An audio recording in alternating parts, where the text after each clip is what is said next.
maybe we should begin to think about how the ordinary things we do. We tell lies on our phones, children are watching, they're listening.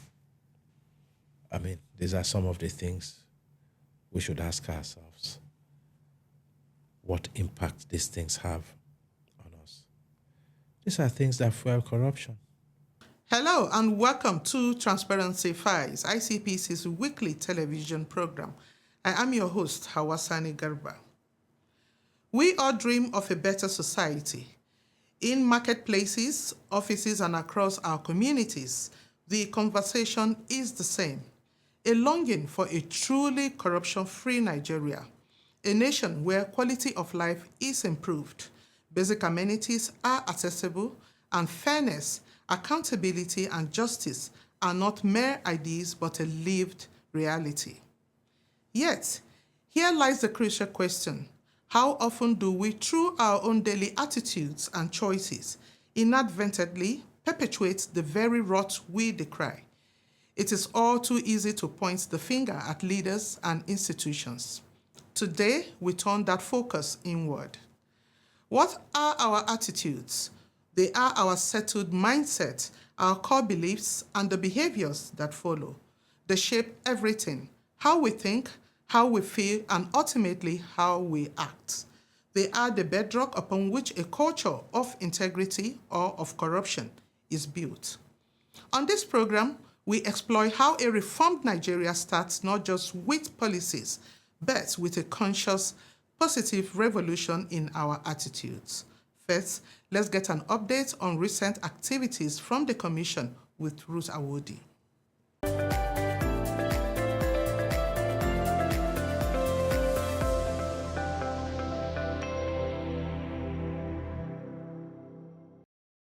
Welcome to this segment on Anti-Corruption Stories. I am Ruth Awodi.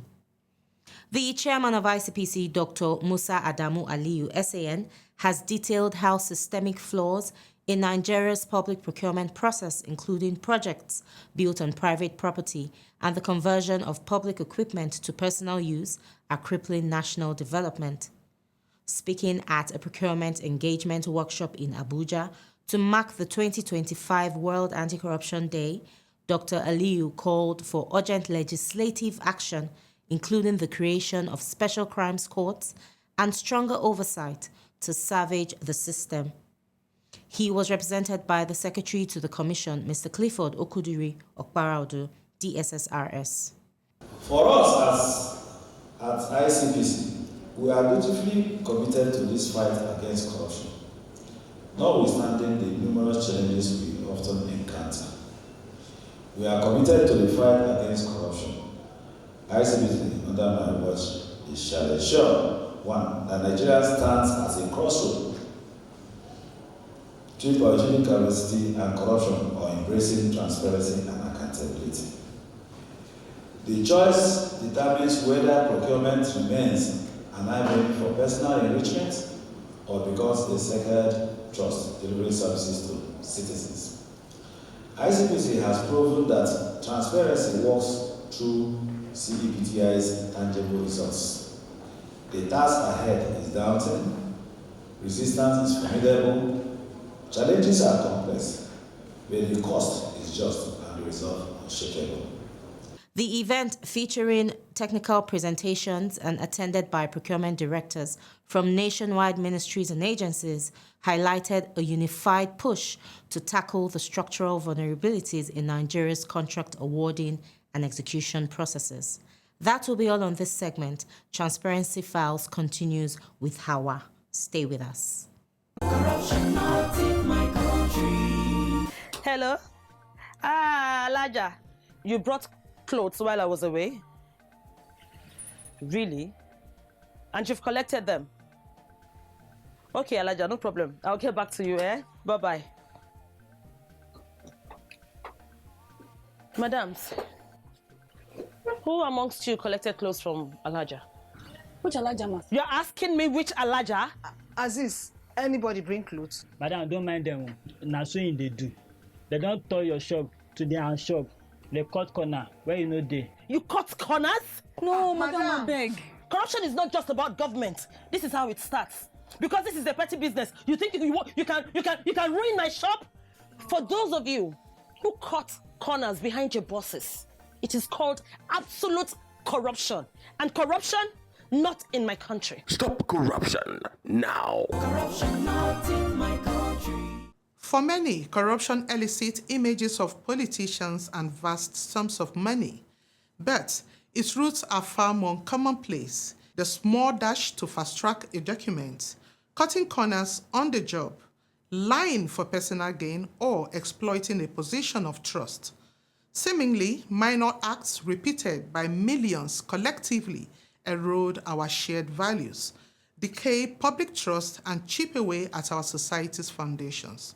To discuss this nexus between attitude and corruption, we are joined by the spokesperson for ICPC, Mr. John Oko Ode.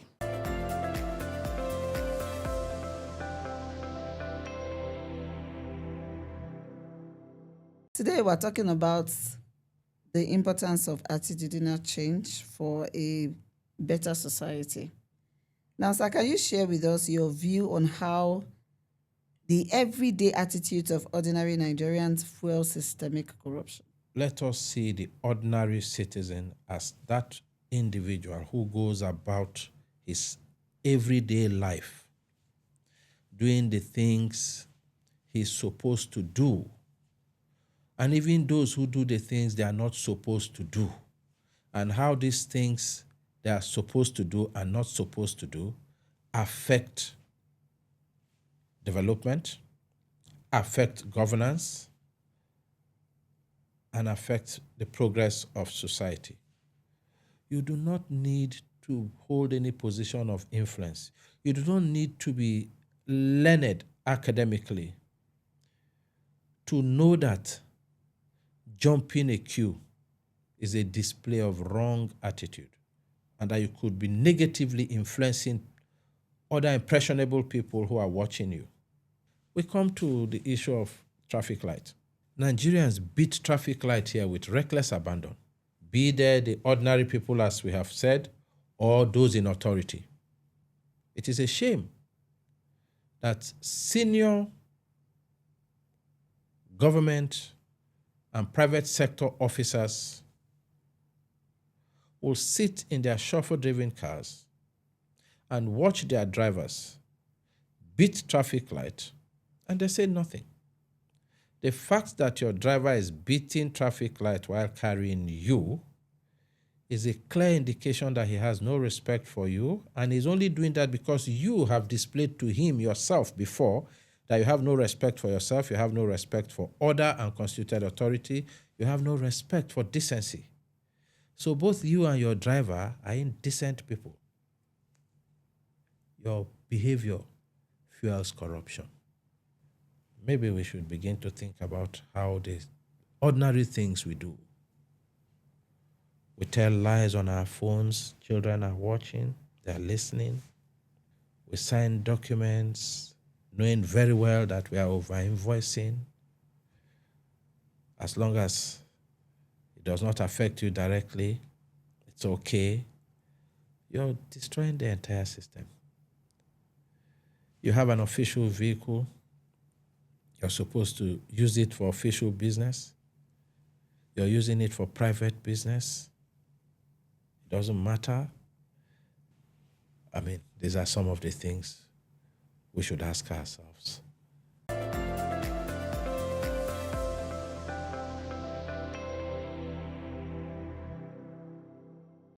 Welcome back. The proverb holds true. Our attitude determines our attitude. Our collective responses and moral choices shape our nation's trajectory as much as any policy. While the government enacts laws and the ICPC drives programs for a value-driven society, the transformation must be personal.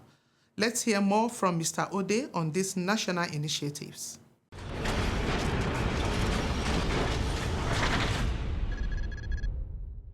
I will mention some specific platforms or strategies that the Commission has adopted.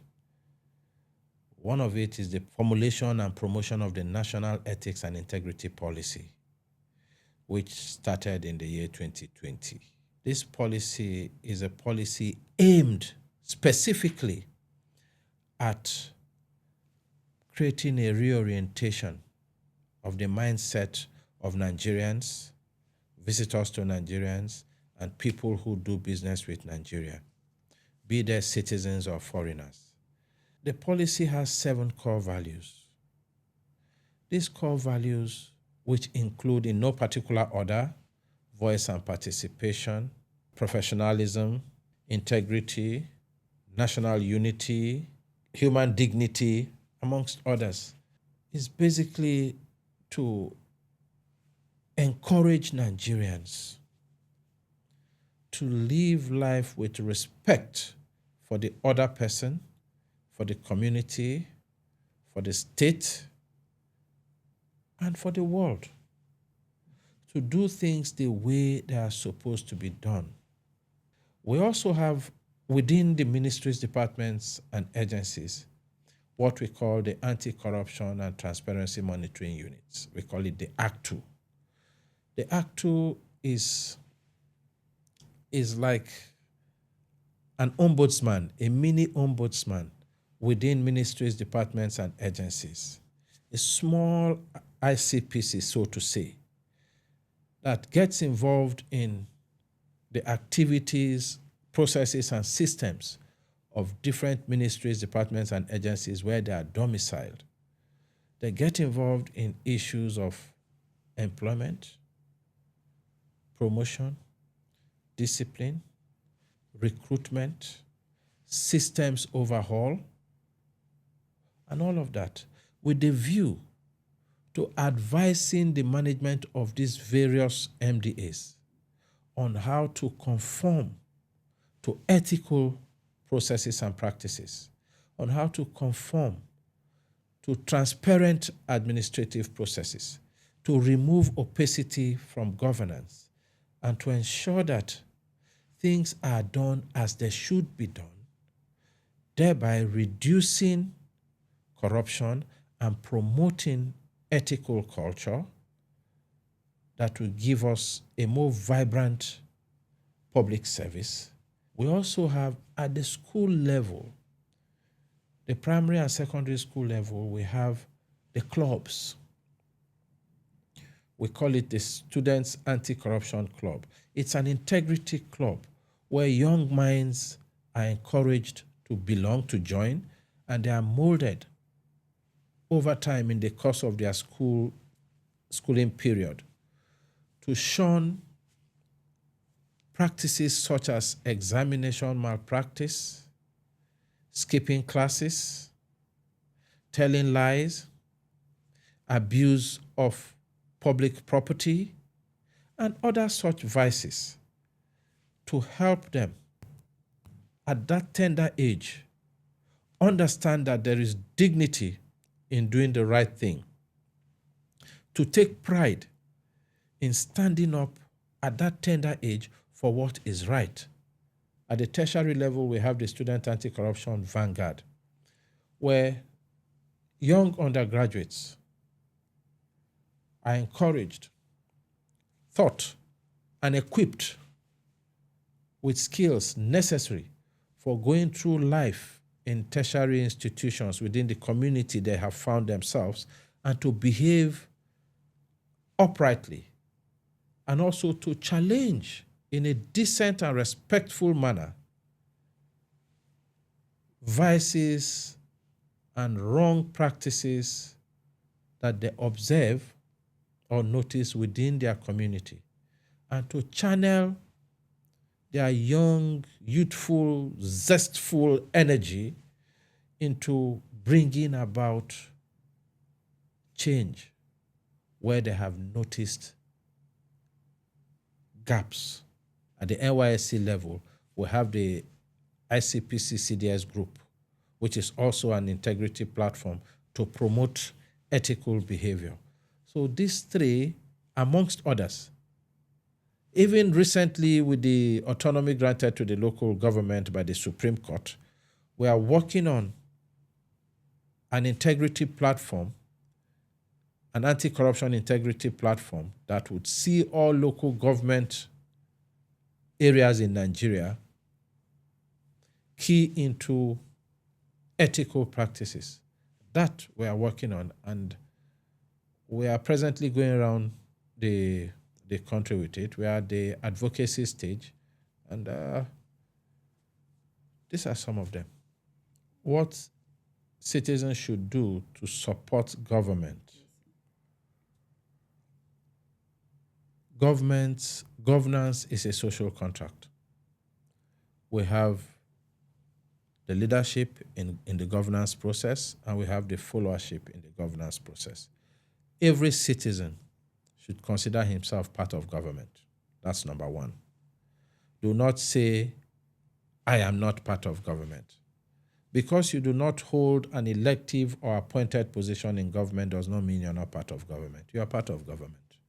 You have a voice. Use your voice. You can support government. You can constructively criticize government actions. Secondly, always take interest in what is happening around you. Government policies, how do they affect you? Government cannot run without the support of the people.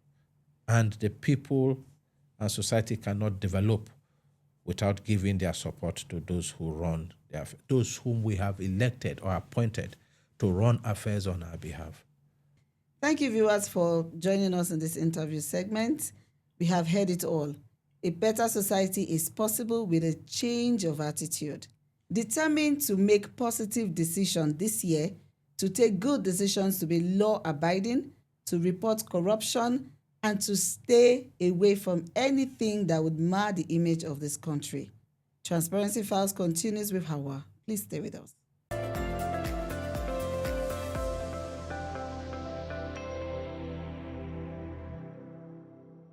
To give us updates on happenings in our state offices, Khadija Ibrahim is our guide. Welcome to State Offices Report. A report from Lagos State reveals that the ICPC has sensitized newly elected councillors on the prevention of corruption at a retreat organized by the Lagos State Ministry of Local Government, Chieftaincy Affairs, and Rural Development in the state. Mrs. Hadiza Rimi presented the Accountability and Corruption Prevention Program for local governments as a framework for promoting transparency, accountability, and ethical leadership in local government administration. She explained that the program aims to strengthen internal control systems and improve procurement processes in local governments. Coming from Osun State, ICPC has sensitized newly admitted students of the Federal University of Health Sciences, Ila Orogun, on cybercrime legislation and the ethical use of social media during the institution's 2026 Matriculation and Orientation Program. The Resident Anti-Corruption Commissioner, represented by Mr. Suleiman Laro, delivered a lecture titled Cybercrime Legislation, where he highlighted the dangers of cybercrime, relevant national and international legal frameworks, and the link between cybercrime and corruption. He urged the students to uphold integrity, professionalism, and responsible digital citizenship, while also encouraging their participation in the ICPC youth engagement and reporting platforms. I am a Nigerian, a highly cultured race. My culture abhors corruption, and with my integrity, a new Nigeria is possible. I say no to corruption today to build a future for my children. Join me and imbibe the culture of integrity to build a Nigeria of our dreams. Thank you for staying with us. Now to our youth segment. With over 60% of our population under the age of 35, young Nigerians are not just the leaders of tomorrow, they are the decisive force for today. The attitude they adopt now will define the Nigeria of the future. Corruption does not materialize in high office. It is often seeded in youth through exam malpractice, certificate forgery, sorting, or the casual justification of dishonesty. If our youth choose integrity now, they can break this cycle irrevocably. So we asked them what negative attitude among young people most enables corruption and what positive habits must replace it. Here's what they had to say.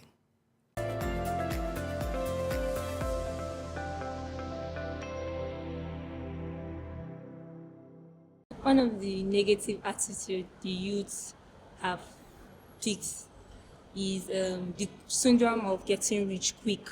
Every youth wants to get rich quick now. They don't want to be patient to go through the process of hard work to get that means of hard work pays. They just want to get rich quick. The positive attitude they should learn is that they should be contented with what they have. Anything you have, you should be okay with it. You should be satisfied. One thing that I think is making the use of this generation to miss it is the fact that they are over blaming the older generation for the misfortunes of their time. And this makes them not to realize their potential, makes them to keep complaining, and it gives them excuses to indulge themselves in bad attitude that is actually destroying this country. And I think one thing that they must do to ensure that they build this country and make it a better place for even the future generation is for them to take responsibility. If the youth of this country should learn to take responsibility for their time and what is happening in this country, I think we will have a better place to live in and a great future generation. One of the things that I think the youth of our time should stop, the bad habit that they should stop, is impatience. A lot of youths in this generation are extremely impatient, and that can affect their life in the long run. And one habit that I think that youth should incorporate more, which is very, very good and essential in our time, is their ability to be audacious. They should be able to take up challenges that, people who came before us couldn't do. They should also be able to take up things that are bigger than them, just so to stretch themselves and get the very best out of life itself.